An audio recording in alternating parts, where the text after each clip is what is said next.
morning. How are you? What's going on, Austin? How are you? There he is. Hey, good morning, everybody. I'm excited to talk to you all. My name is Austin Pothast. I'm the director of sales on the team. Mike Perna is our CEO. And, this is the real estate Q&A. We've been doing this, and I always start this. We've been doing this every single week since COVID, and every single Saturday morning, 10 a.m. And it's a great opportunity for you folks to ask any questions that you have, ask anything that you want, anything real estate related. And I got to tell you, man, like no topic is taboo. We'll get you an answer. Anyhow, anything good going on in your world? Actually, my mother just sent me a text. I don't know how you attract such fabulous people to the Perna team, but I'm impressed. Oh, yeah. And here's what happened. And I'll get into it. So I had an uncle that had passed away yesterday. Oh, Mike, sorry to hear. Yeah. Thank you. And I was on the phone with Mike Cantrell just a little bit ago on an appointment that I was helping him out with. And I mentioned that. I said, hey, my mom's calling and I got to talk to her because this is what's going on and whatnot. And she and Mike took the time to send my mother a text, which was very nice. Oh, wow. Yeah. I mean, it just happened. Like I just was on the phone with him about 20 minutes ago. Yeah. Yeah. It was nice. It was nice. It is really nice. In any given organization, it doesn't matter what it is. It doesn't matter if it's a family or a church or a company, or there's always unsung heroes. You know what I mean? Guys just getting the work done, guys and gals just getting the work done. Mike Cantrell is one of those people for us. 100%. Does an awesome job with our clients. Really great guy, nice guy, big heart. At what point didn't cut his hair for the entirety of COVID and look like White Snake, but he got it trimmed up. We're good. Yeah.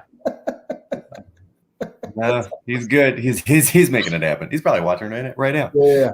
Morning, Mike. Yeah, cool. That is really nice. No, it is nice. And today we're going to be talking a little bit about kind of a gradual then sudden kind of shift that's happening in real estate at this moment. Yeah. At this moment. Yeah. And I think it's really important that we dive into it a little bit. So I'm just going to kind of dive right in, if that's okay. Yeah, let's do it. By the way, if you guys have questions, always throw them in the thing, and we're going to get off on a tangent. So, buckle up. Here we go. All right, what you got, Mike? Yeah, bring all your questions, bring all your comments, bring anything you got. Okay, so shifts and things like that. Everything in life seems to happen gradually, then suddenly. Mm-hmm. But there are always clues, right? So the market is starting to shift. And one of the clues that I had was 2 weeks ago, I was at a conference in Houston. Asked around the water cooler was, hey, are you seeing anything change in your market? Are you seeing a number of offers per property go down? Are you seeing showings go down? Are you seeing, whatever that looks like, right? About a week, I saw a friend of mine post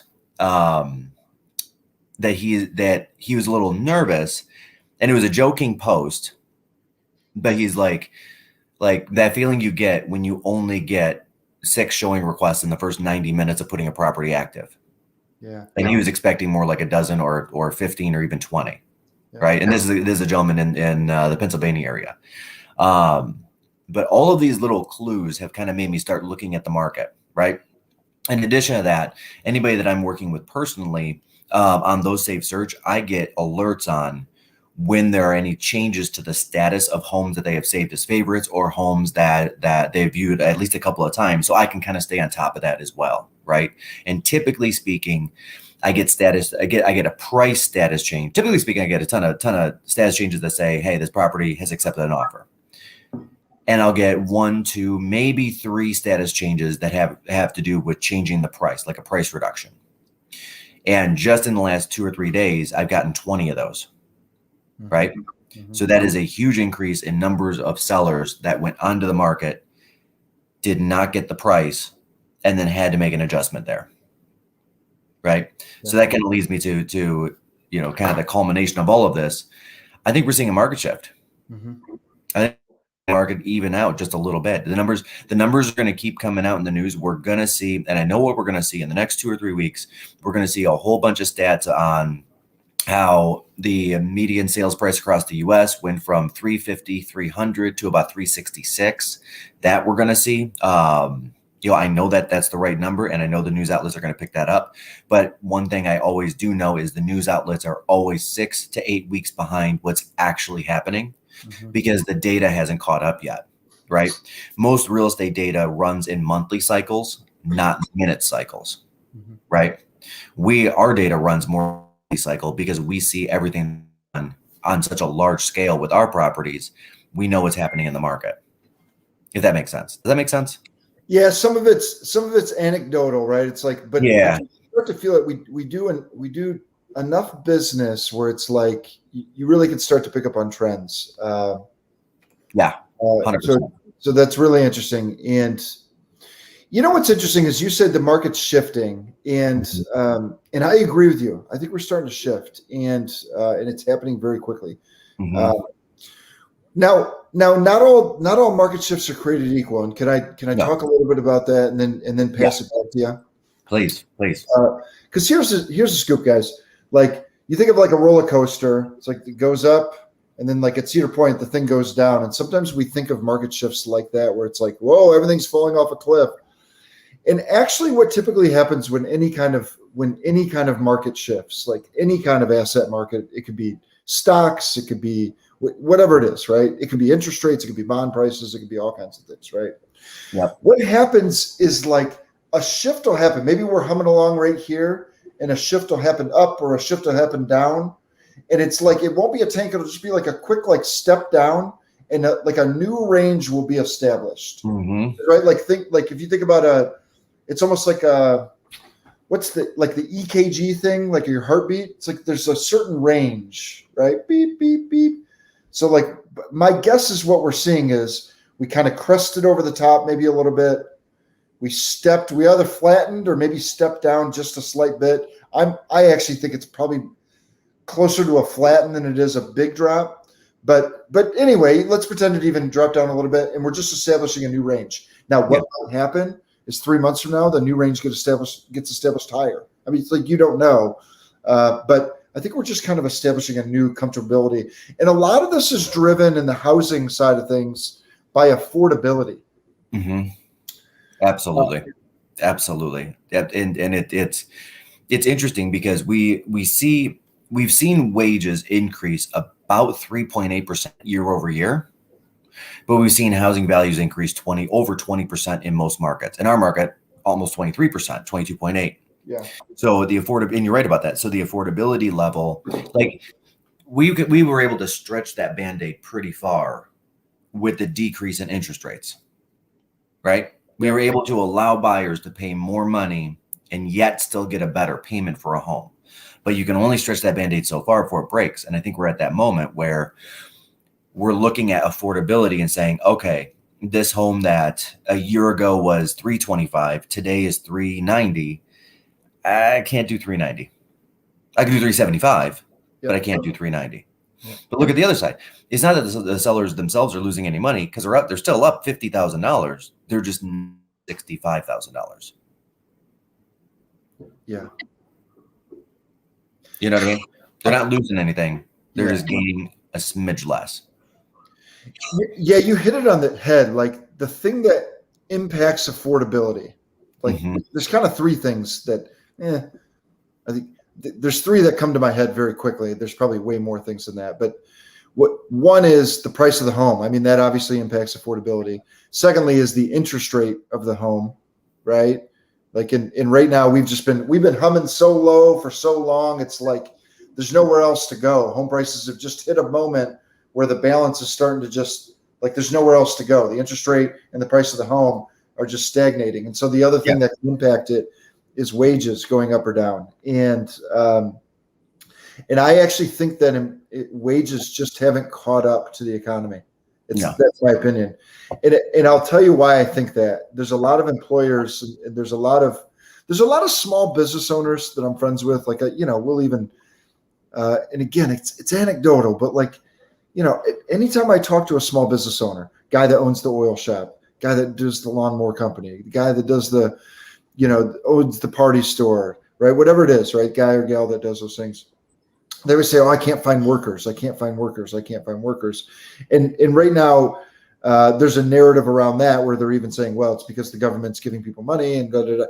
Like my intent isn't to go into politics, but it's interesting because I can't find workers at some point actually means I can't find workers for the price that I want to pay. Right.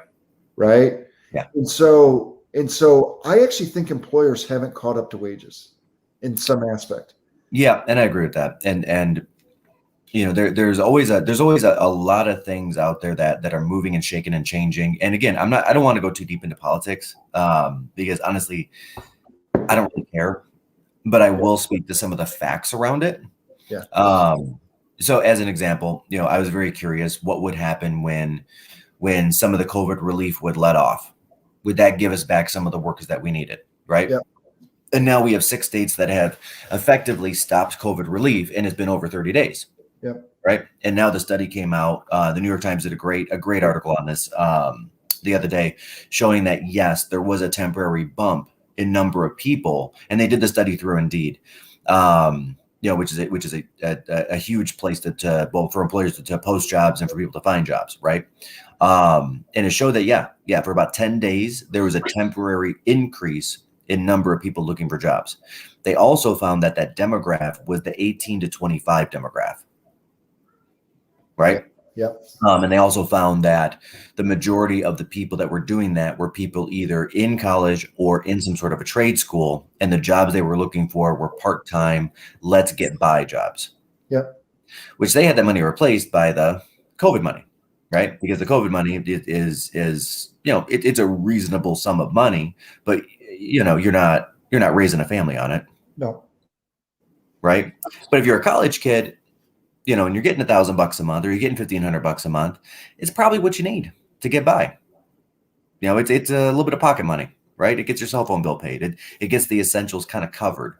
But now these guys have to go and do the DoorDashes or the Instacarts or whatever that looks like, because that money's going away.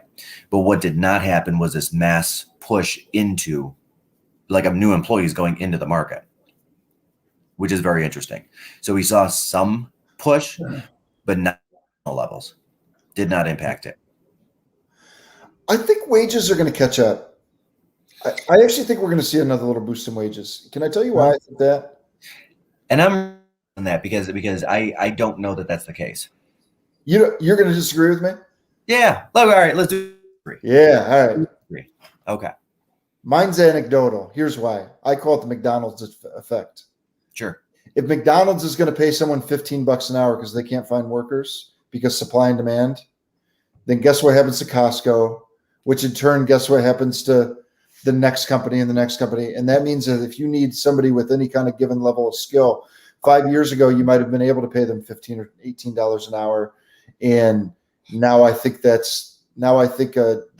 cost of a skilled person, like, how about this? You got to pay someone $50,000 for something you might have 3 years ago paid them 40 for. And by the way, it's not a gotta. It's just anecdotal. But the other example I have is, like, my sister-in-law was working for a nonprofit. She got laid off because of budget cuts, and that's just what happens in that space. And she's been out looking for new employment in both the private and nonprofit sector. But anyway, she's seeing, like, when she applies for things, like the people that are being aggressive about finding talent, right? The people that are being aggressive about finding talent are bumping up their wages. So to me, it's anecdotal. It's a supply and demand conversation is what I'm seeing. I call it again, if McDonald's is starting to pay you $15 an hour, everybody else has got to follow suit, or you don't get the skilled workers anyhow. Great. So that's why I think it's going to catch up. And Go ahead. What's your argument the other way? No. And I want to hear the and. Well, the and is that, in my opinion, could turn on a dime, because I think if you're looking for new employment, like, right now is the sweet spot, because what's about to happen is a lot of money is going to go away, and there's going to be influx of people looking for work. So it's kind of, and again, I don't know this. I'm not an economist. It's just what it feels like. You know what I mean? Yeah. Yeah. I don't know if the workers are out there with or without the money. Really? Yeah, looking at those couple of states that were over 30 days out from them canceling out, the COVID payments. Again, a minor bump, McDonald's jobs, not professional jobs, not professional services. I mean, these were not engineers that were like, I make $100,000 a year at General Motors. I'm going to decide not to work because I'm getting $1,200 a month. So you don't think that $100,000 a year employers are hiring as aggressively as the lower side of things? Is that what you're saying? Oh no, I think they're hiring aggressively, but I don't think the COVID money going away affects that. It doesn't push an influx of people into that market. I agree. On that market, no way. I agree. Yeah. I think on the McDonald's market, on the DoorDash market, on the Uber market, sure. We're going to see a push. Absolutely. Your restaurants are going to start employing more people. Absolutely. For sure. Yeah. Well, then you're making my case for me on wages. It's matter of fact, even during COVID, like when we would analyze that data, it was like an economic recovery of two different thresholds. It was like the restaurant worker and the service worker was like, they got hammered, but your professional white collar jobs, it was like they instantly recovered. It was like instant recovery. In their wages have increased. Well, and again, I don't want to make this a political thing, but looking at both the data from history, which just negated everything that came before it. And I'll tell you, here's a little bit of my concern, and I'll just be honest with you. Okay? Yeah. So 40 years ago, 30 years ago, 35 years ago, we had this concept of trickle-down economics, right? Yeah. Which honestly, in the 50s, and there have been hundreds of papers written on this, and we've got decades of research done on this at this point, and people far smarter than myself. But the general consensus by the economic community, by economists, is yes, that could have worked in the 40s, 50s, or 60s. But by the time we got past the 70s, into the 70s and past it, and then into the 80s, it was an outmoded concept. And here's the difference. In the 40s, 50s, and 60s, right, companies were a lot smaller, not as multinational, right? And CEOs, on average, were making 15 to 25 times your average worker, right? They were a lot closer in level. In a lot of companies, you could walk over and talk to the guy who's the CEO, right? Nobody's walking over and talking to Mary Barra. No, you can. There's probably 3 locked doors before you'd even get close. Yeah. Yep. And so this is not an opinion. This is just what happens. Yeah. So when you do a major tax reduction to a company like that, they're taking the money. And we've seen this happen 4 times in 35 years. They're taking the money and they're bonusing out the C-suite. Yeah. Right. That's just what happens. Yeah. Right. When taxes went down in the Reagan era, we did not, in fact, see your average worker either make more money or General Motors hire more people. Neither of those things happened. It just didn't. I mean, it's just fact. When in the last down market, we saw $700 billion given to the banks to shore them up. We did not see the banks actually open branches or hire people or do any of that. But we did see the CEO of Wells Fargo get a $45 million bonus that year. Yeah. Good to be him. Yep. Yeah. So I don't see the tax reductions that have happened over these last, let's call it 10 years, have a positive effect. My fear is, and I'm going to land this plane. My fear is if our taxes go up, the companies, your middle of the road companies, your small businesses, those are the guys that really get hammered. Like myself, and I'll just put it out there. Like I'm in a real good place for taxes right now. But if they go up, from where they're at to even halfway to where the current proposal is, I'm not hiring anybody for the next year. Yeah. Because I already checked Uncle Sam instead. Yeah. And I think if we see that kind of a tax change, then we're going to see employment and hiring slow down in the middle businesses, right? And I'm talking small business owners like myself. Yeah. See some small business owners say, okay, we're good. We're done. We're going to hang up the towel and close shop. Because that's happened before. And that's my general fear. And I think there's a sweet spot there where, yeah, companies like a General Motors or a Ford or a Chrysler or, the casinos or, big tech, right? Apple, all of those companies need to pay more taxes because right now they're about zero. Like Jeff Bezos. They're kind of literally zero. Yeah. Jeff Bezos paid less in taxes than I did last year. Is that the right thing? Probably not. I wonder so often, Mike, if we're not heading for a Ma Bell moment with Amazon where it just gets broken up. I don't something and that might happen.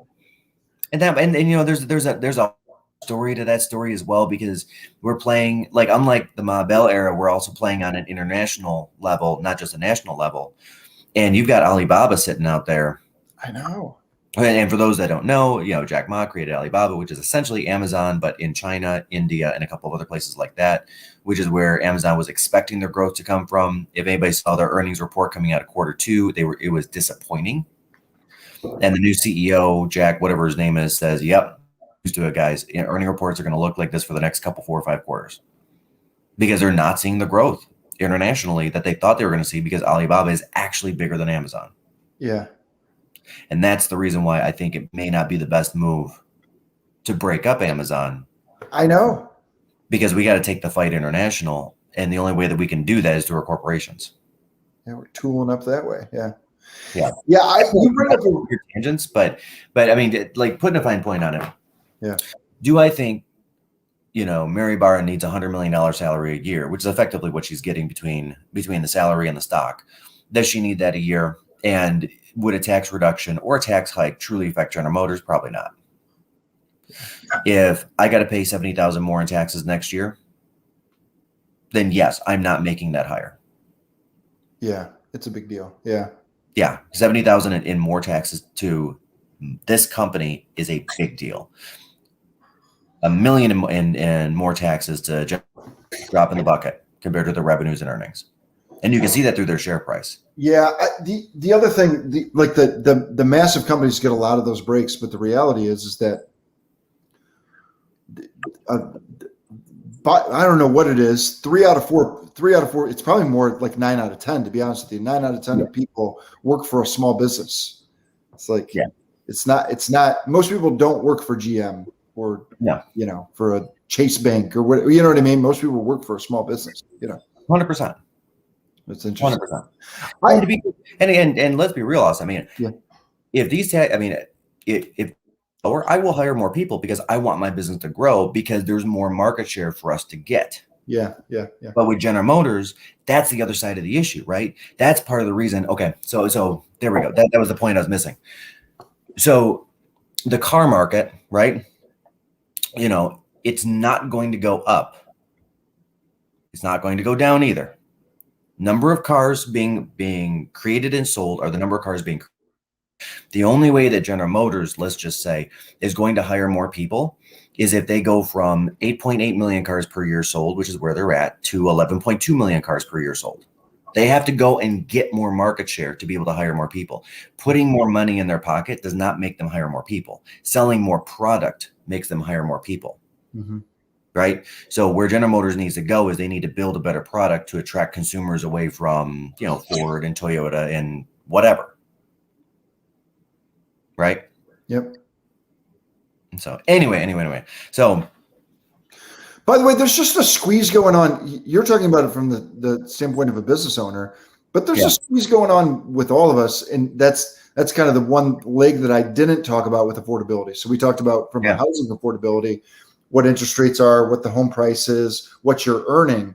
But like what everything else costs around you impacts it pretty significantly as well. So I actually, even though I think we're going to see a wage increase, now that you're even saying that, I think it's probably going to get kind of wiped out by the fact that, gas is more expensive and your groceries are more expensive and the things that you're buying are more expensive. And every time you turn around, it's like an iPhone now costs $1,200 compared to $600. $1,200. It's crazy. I know. It's like a computer. Really, guys? My Surface Pro doesn't cost $1,200. I know. It's crazy. It's because, I'm a little on the cheap side and I bought the lesser of the Surface Pros. Yeah. I bought the one I needed, not the one I wanted. There it is. There it is. You just bought the one you wanted. But anyway, I don't know. It's all just interesting how it all plays in. So it really is. And then the last, I'm going to put one more point out there. Yeah. Looking into the future of what this kind of looks at, essentially 3 options. Yeah. We've got taxes could remain the same, right? Which frankly, I think the dude that's out there hoofing it, working and getting it done has not gotten the tax reduction that they should. And that's the one that would put the most money back in the economy. Somebody like my dad, who's an electrician, right? That works at General Motors or worked at General Motors. Like if that guy gets a tax reduction, he's going to turn around and he's going to go to the movies. And when he goes to the movies, there's a guy sitting there that's got to get him popcorn. And then that guy's going to go out and buy the iPhone. And then that money going in a circle, that's how you propel the economy, not giving a tax cut to Apple, right? Yeah, 70% of our economy is just the stuff you and I buy. It's like, it is. It's the services and products that we buy. Put the money in the hands of different people is what you're saying. Yeah. That's what I'm saying. And then second, which, again, not going political with this, but I'm just going to be completely candid. I think it's super smart because we don't live in a silo. We haven't for 40 years. We actually haven't since we technically have not lived in a silo in the United States since the end of World War I, right? And because of the world community and us entering back into the world community, that's what caused that Great Recession. And there's a whole lot to unpack there with history, and I'm not going into it. But I will say this. Having a world business tax that is similar or same across multiple countries, I think that's genius. Who enforces it? Where does the money go?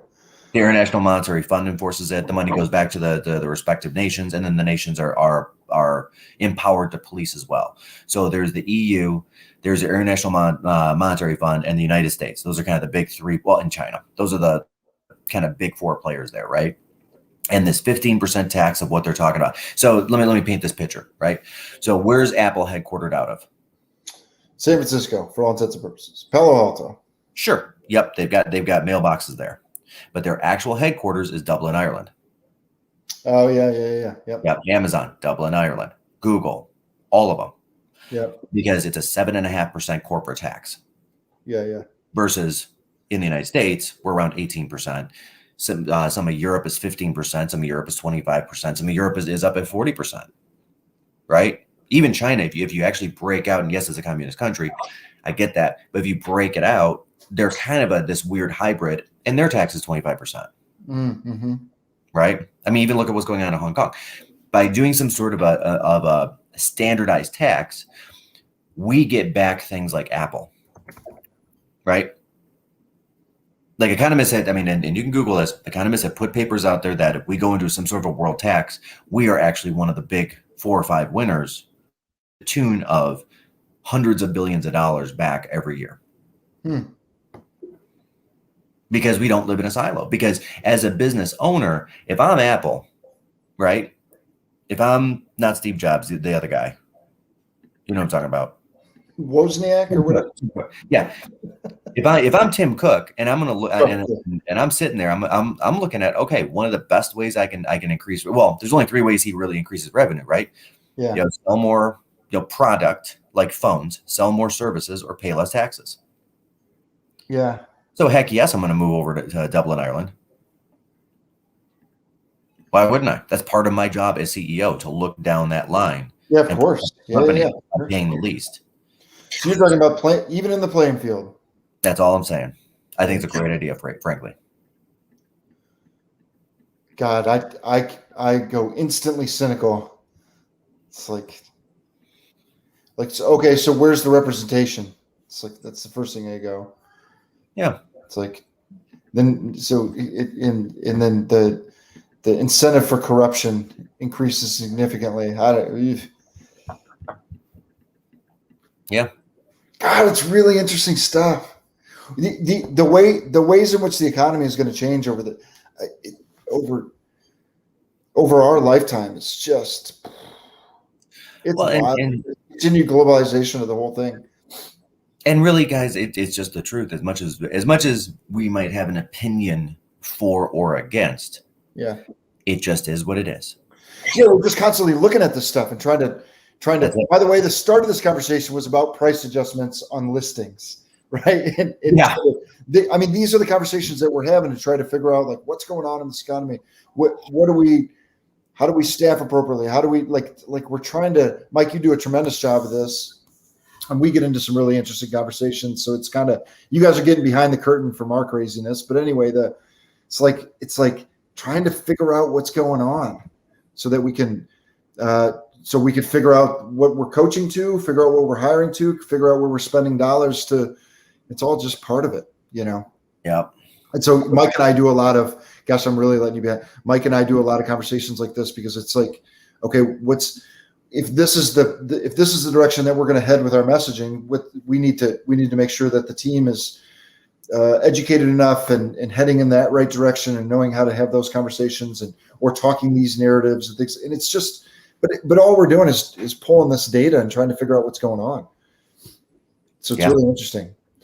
So okay, so getting back to price reductions or price adjustments. Yeah. So let's get back to it. Yeah, and that's the right place to go, right? So bringing this all back local, so to speak. We're in this place where wage growth is not keeping up with home values. The interest rates on mortgages are not going down any further, which means that buyers cannot spend more. That's caught up to itself. Yeah. And we still have this narrative, unfortunately, and that this is only because and there's a reason for it, and I'll get to it. We still have this narrative that's being put out on two different levels that home values are going up and up and up and up and up and up still. So what we should do is wherever the last guy sold their house for, let's add 10% to it. Yeah.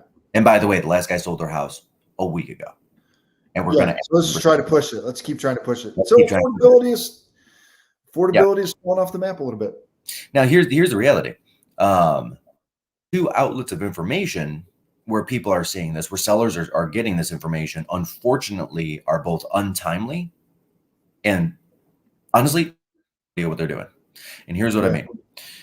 One, the actual news outlets are untimely because they can't keep up because the data is too far back, right? And that's why we have things like, right? We don't have daily earning reports that are published and put out there, right? Because you can have a bad day. Like you have a storm, Somerset has a bad day, and you can't use a day where there's a thunderstorm as a predictor of what's going to happen the other 364 days. Yeah. You just can't do it, right? That's why we have not a daily. Here, that's how the news outlets treat it, right? So all that data for June is compiled. And then at some point about the end of the first week of July, we start seeing the stories surface, right? July was a good July. We still saw home values tick up a little bit. So we're going to see all of that go out in the next 7 days. But the part that wasn't told was the last 2 weeks, showing traffic across the board is down 50-60%. Yeah. And part of it's seasonal. Part of it is people that have kids that were out there beating the street. They've either found the property or they decided to put the move off for a year because they didn't want to move their kids at some point mid-year or into the school year, right? Yeah. Part of it is, hey, a lot of these buyers are actually found homes, And then the second point of it is, if that's the case, if we're no longer at a 10-to-1, 10 buyers for each listing, if we're more like a 3-to-1 or a 2-to-1, which is I think where we're at, then the home values won't rise as fast. Yep. But we're not going to see the news publish any of that until September, maybe even October. Yeah. What we will hear is how hot the market is, how crazy the market is. The second part of that is real estate agents, right? So real estate agents themselves, on average, sell about 4 homes a year. That's it, ladies and gentlemen. They don't have enough. I mean, that's not enough experience.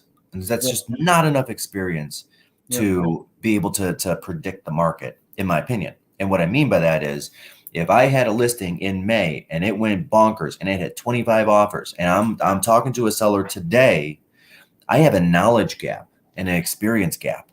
And there's a very large time gap because markets can move that fast between May and now. And in fact, they have. So the data that we're looking at is we're looking at 80 to 90 sales every month. We're looking at around 3 properties sold per day right now. So we see this stuff click in real time. Yeah. You know what I mean? And then part of the benefit of working with us is not only do we see the stuff click in real time, but we also get a nice national snapshot because of some of the programs that we're members of. Yeah. So I get to sit there and have a conversation with another guy that sells 100 homes a month, another guy that sells 200 homes a month, and a guy that sells 50 homes a month. So our production together is like, let's say 500 homes a month between the 5 of us. And we're like, okay, that's huge. And this is what we're seeing. This is what we're seeing. Yeah. And you're seeing it in your market, you're seeing it in your market, and I'm seeing it in my market. So no, this is not just a market fluke. This is a total. It's happening. Yeah. Now, by the way, right. It's a total thing. Yeah. Yeah. And that's how we stay ahead of it with our clients. And that's where we're at right now is, hey guys, you know, if the guy down the road sold last month at 400, it doesn't mean that we get to ask 500. It means we probably get to ask 400. Yeah. Yeah. Which is still way more than the 325 or 350 a year ago. Yeah. And that's all it is just keeping up with the times and those changes. Yeah. Yeah, we're battling a little bit expectations. Like when we're having conversations with sellers because they saw the house down the road and they keep on reading narratives that the market's going crazy, and so they saw that house sell down the road for 350, and so they're thinking, let's price it at 375 and see what happens. Yeah. One of the challenges that we have is real estate is selling real estate or selling a home is different than selling just about anything else. And I'll explain to you why. I call it the old Ford F-150 on the side of the road. Okay. Yeah. So if I wanted to sell my F-150, what I would do is I would put it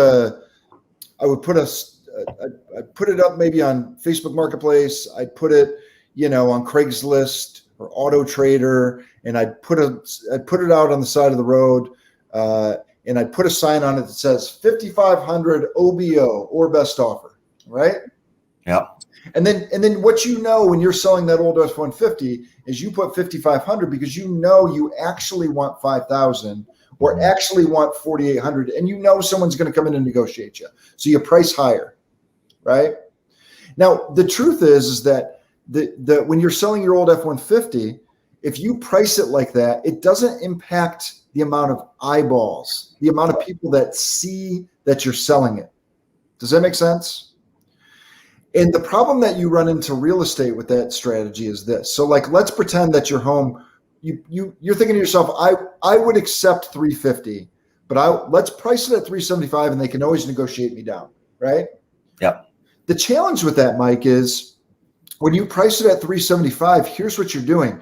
You're instantly assuring that less people will view your property, which means you're going to have less leverage in the negotiation. And here's why. Mm-hmm. Your average home buyer, you guys, is sitting there on their couch on Zillow or Realtor.com, or we have a bunch of websites that people are on, and they're looking at a home 12, 18 months before they move. Like any of you guys that are planning to move in the next 2 years, you're doing it. Any of you guys that just moved in the last year or so, you did it. It's like you start looking online to get a feel of things before you ever even step foot in the house. As a matter of fact, we track that kind of stuff. It's about a year, 6 months to a year at least, yep. Sometimes even 18 months, where like people are viewing on our websites before we actually get them physically inside of a home. Does that make sense? And so what happens is that your prospective buyer, if you're selling a home, has access to more data than they ever have any time in the history of selling real estate or any other asset. They have more data. And what that means is that they know the market cold. So if you go on the market at 375 and they're seeing that nicer homes or similar homes are selling for 350, guess what they're not even going to do? Look at it. They're not even going to walk in the door. No. Like next. Now, last I checked, this doesn't always happen. But last I checked, buyers need to physically walk inside of homes before they'll purchase homes. So you can't just throw the $5,500 or best offer. What you've got to do is you've got to price it appropriate to the market. Yep. So we're kind of seeing that. Where sellers are pushing Now, look, we're having this conversation, but like, and I think our people do an amazing job at this. And the challenge is that other agents that, because they're only doing 4 sales a year, aren't having that conversation. And so you're seeing things priced above the market, which means that buyers aren't walking through because they're fatigued, right? From the standpoint of from an affordability standpoint, based on interest rates, based on home prices, based on wages, based on the cost of gas and everything else, right? See how this narrative all comes in together? And so the challenge is they're not walking into the house, so you've got to price appropriately. What's interesting is pricing a property, Mike, and tell me if you disagree. Pricing a property is actually a function of what's going to get the right amount of people inside of my home so that I could actually sell the home. That's the actual balancing act of what we're doing with pricing. Agreed? And I agree with you, and I 100% agree with you, and to an extent, if you're working with a skilled technician, not just an agent, but a skilled technician, I would wager that in some cases, and I'm talking some markets, not all markets, but some of the price segments, if you underprice a home 10%, you'll still end up with more money because of the way the skilled technician operates. Yeah. Yep. Right. It's skilled, and I did a video on this that I actually got picked up by some press in Kalamazoo, of all places, right? Not that we operate in Kalamazoo, but they thought it was a great video, and so they ran it, like some news outlet ran it out there. But there are a lot that get pressured, or they pressure sellers into accepting an offer the very first day a home goes on the market, right? Yeah. And a hot property, and there are 35 showings and all of the things and all of the people, and this is a property that's going to get 10, 15, 20 offers. And an offer comes in and it's great and it's at asking price or whatever that looks like, right? And then the agent says, oh my gosh, look, I've got this great offer, Mr. and Mrs. Seller. We should probably just take it. And that's not the right answer. There are 6 different negotiation tactics used in multiple offer situations by agents representing sellers. And I'm going to tell you, like, being on both sides of it for so long, 99% of the time, they're not used at all by other agents. And it sucks. And that's where, going back to it, that's where a skilled technician can come back and get more money, because there are just different tactics to get that done. Yep. I mean, and one of them being, like, I had a sale in Farmington Hills where the roof was actually falling off the house. Yep. And we went and got a quote on it. It was $14,000 for a roof. And my seller was going to do the roof before we went on the market. And I said, nope, we're not in that market right now. Yep. Just go on the market. So we did. Now, when the guy came back from his home inspection, right, we had an amazing cash offer that came in. He wanted $12,000 off for the price of the roof. Mm-hmm. We ended up negotiating him down over the course of a week to $1,000 off. So a roof that my seller probably should have done 2 or 3 years previous to that, he got away with only paying $1,000 instead of $14,000, which is what the roof quote came in. Yeah, he really should have done that roof. The shingles were falling off the roof, to be fair. But again, we had priced it appropriately. We had gotten 6 offers, right? And so when the inspection came back, I had leverage. Yep. And where I made my money for that seller, or where I made the seller the money for the seller, where my value came in was, again, skilled technician to know where to put that property to make sure we still hit top value, yet we had 6 offers. So when this problem that we knew about was going to come up, we can go back and fight it off. And that's why you hire the skilled technician, not the guy that's just going to slap it on the market and hope for the best. Mm-hmm. And that's what most agents do. And I can see that because of the number of price reductions we're getting ourselves into nowadays, right? And all that means is, just again, I feel like I'm on a soapbox on this, but what that means is Mr. and Mrs. Seller called up a bunch of agents and said, hey, who's willing to list my property at this price that there's no evidence for? Yeah, they're just trying to see what they can get for it. Correct. Yeah, and up until we're no longer okay with that. Yep. Now that's going to hurt a seller's bottom line, because what's the first thing a buyer says to themselves when they see a property in this market that's been on the market for 30 or 60 days? Yeah, what's wrong with the house? What's wrong with the house? Yeah. And what's the second thing? How much lower can we go? Yeah. How much can we knock this seller off their pedestal? Yep. Yeah. Versus, let's say, you know, we've got one that went live yesterday. We're doing the open house today. I've gotten 3 calls on it already, and I'm not even on the listing, right? We priced it, and it's one of Mark's, and we priced it perfectly, and we are going to get a half a dozen offers, and that seller's going to get more money. Yeah. And it could have been priced 10,000 higher. And I looked at it myself because I was really curious because I got 3 calls on it, right? And it very easily could have been priced 10,000 higher. And had that happened, the seller probably would have ended up with less money. Yeah. Because it would have knocked out, instead of getting 3 to 5 offers, it would have knocked us back to 1 or even worse, 0. Yeah. And then midweek next week, we got to do a price adjustment to where it should be, which is where it is right now. But still, I mean, now we've lost the momentum. Yeah. If I'm selling my property, ready? Yep. If I'm selling my property and I chose to do this strategy, right? I chose to do a strategy of like, let me just price it up and see if somebody pays it. I mean, that's what we're talking about, right? Yep. Here's what I'm doing. If that thing hasn't sold within 10 days, if that home hasn't sold within 10 days, I'm immediately looking at the price because he's right. What you don't want to do is you don't want to be sitting on the market for 90 days because people are going to go, what's wrong with it? So what you want to do is like, okay, I've been on the market for 10 days. The market's not willing to pay this price. I got to come off that price.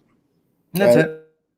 That's it. And the truth is, all of us, you, me, all of us have made 20% Mm-hmm. over the last, I'd say 18 months since the beginning of the pandemic.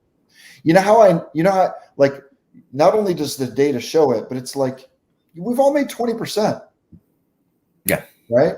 So it's like, would you rather adjust your price by 5 or 10% and actually move forward with a good transaction that works well for both people? Or would you rather sit on the market, or would you rather wait for the market to bloat, right, with a bunch of listings? Because the more listings are on the market, the more it starts to swing to a buyer's market. Yeah. We're already starting to experience it a little bit. Yeah. Yeah. I'll use my own personal example here. I've got a condo, one of my rental properties I'm putting on the market. Yeah. I bought it, I don't know, almost 2 years ago. It's up in value 40,000. Yeah. The reality is there's a price that I would love to get that's around 5 or 10,000 beyond where the average is. And there's 2 properties sitting on the market right now in that complex that are at that price. And as much as I may feel like my property is superior because I redid the bathroom, kitchen, I redid all this stuff, the reality is it's not. It's not. I look at the comps. It's no different than the other top 3 properties that sold. So I'm literally just going to price it 5,000 below the ones that sold, undercutting the 2 on the market by 15,000. I'm going to get 3 offers. And I'm going to sell that thing, and I'm going to walk off and be happy with it. And that's what's going to happen. In my emotionally, I do want to price it that 5 or 10,000 above. Of course I do. I'm a seller. I want the most. Yeah. And I'm also going to not allow myself to fall into that trap. Yeah. Yeah. And on this one, to be honest, I actually called one of my own agents. And I was like, hey, can you put an eyeball on this to make sure that I'm right? And I wasn't right. I was actually off by 5,000 again. And that was the emotional tax that I was putting onto the property to make the property worth more, but only in my head. And that's okay.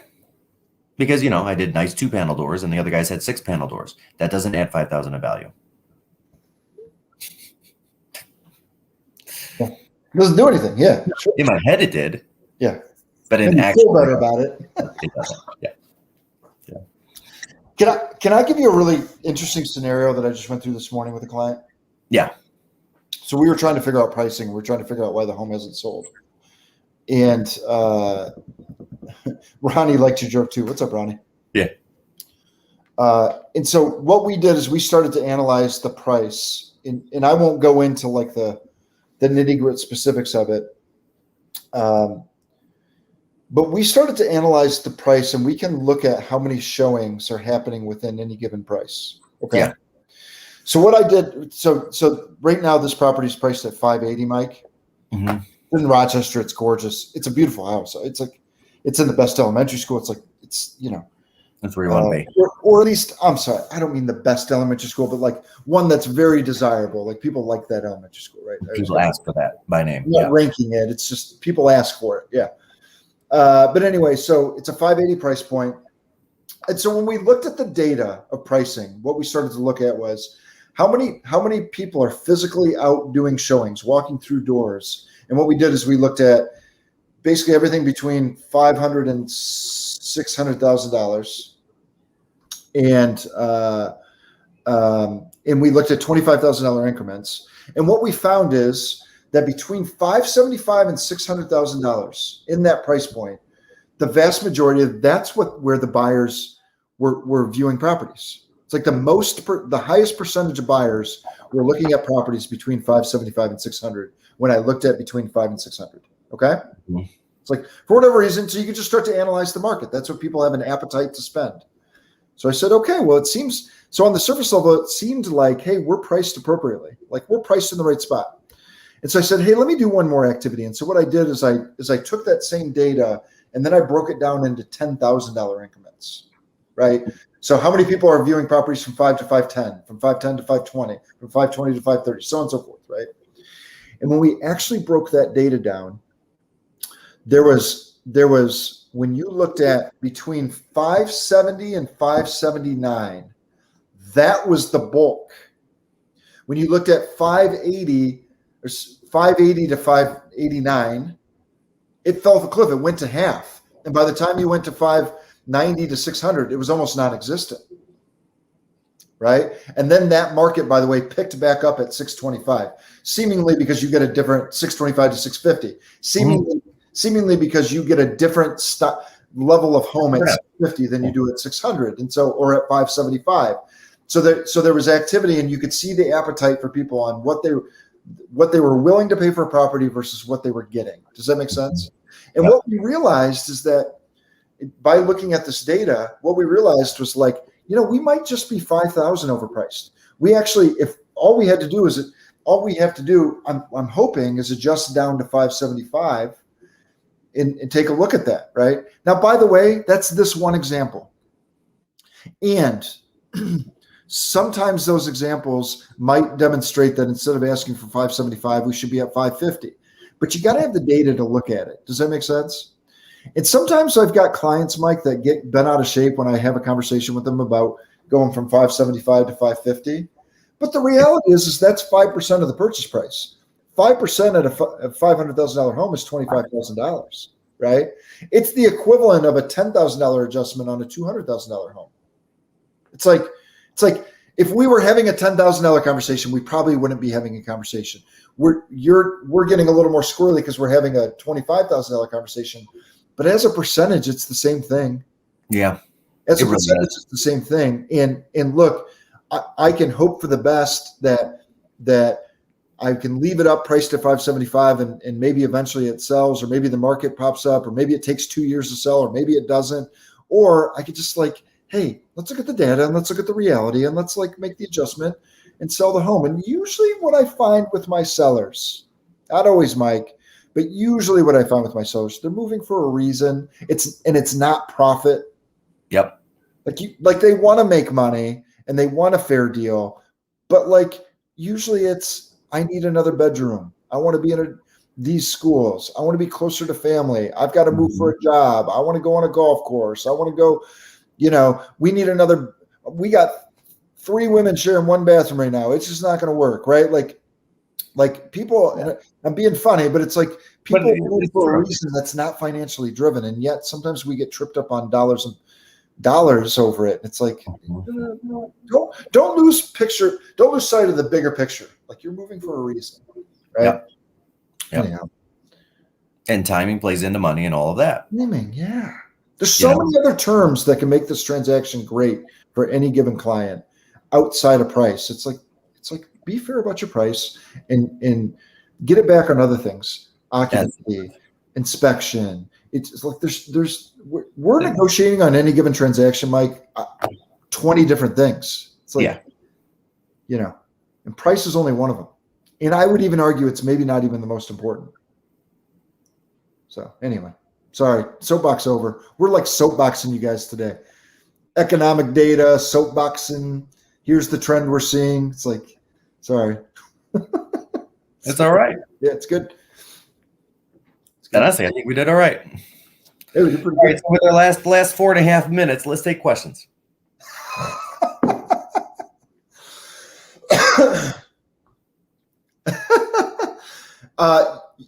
You had thoughts in your head that you were going to potentially go out to Chicago this weekend and go to Lollapalooza, and it turns out you didn't.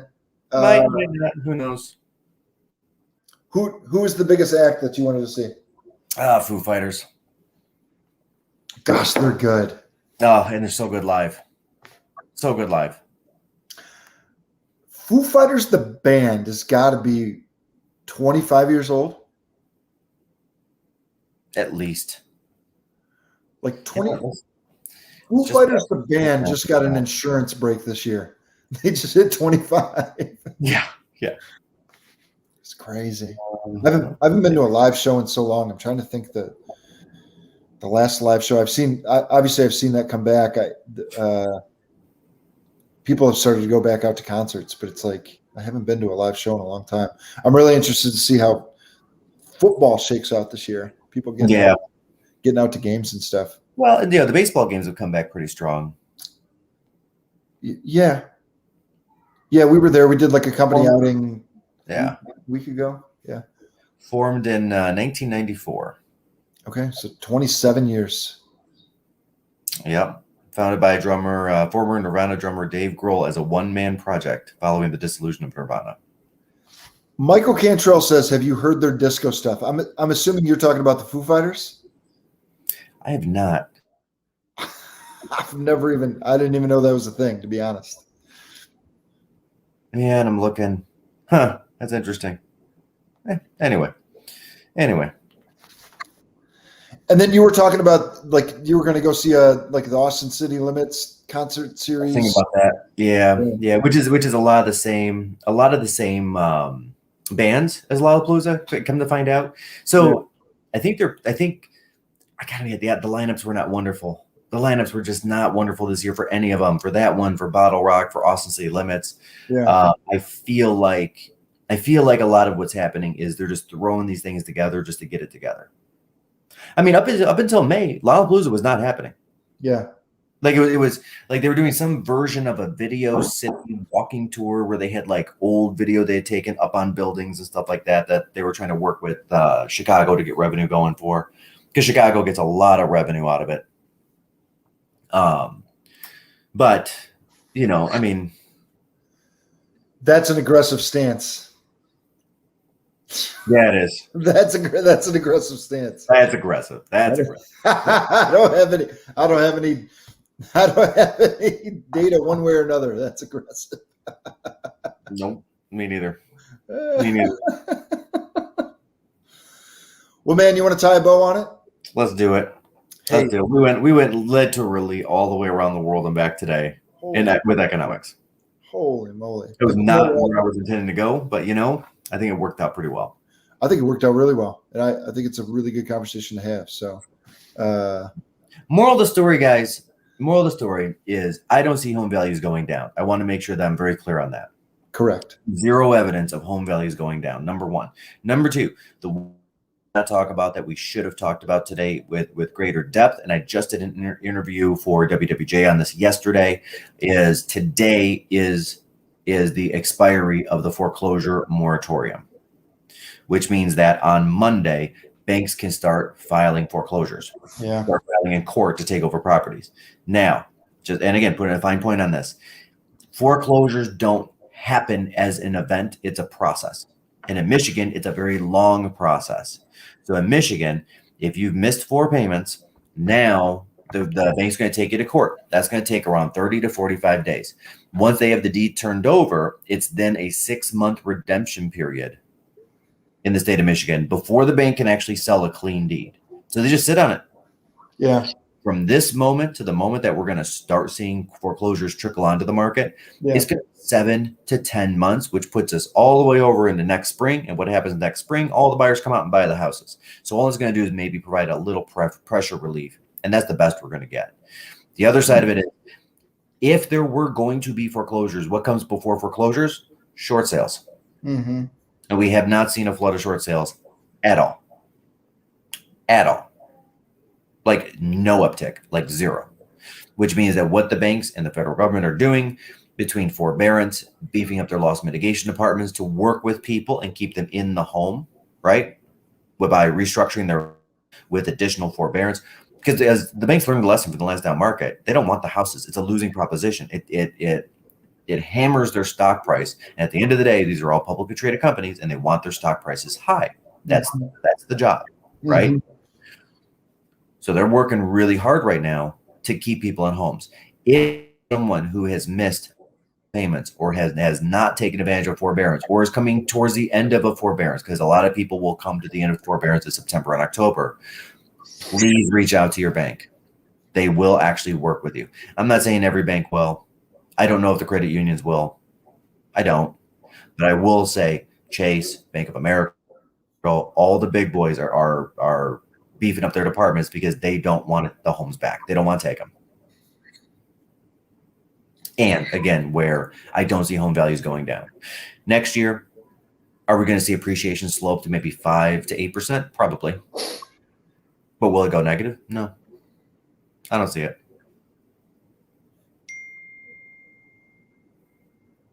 All right, that's all I got. All right. Soapbox over. All right.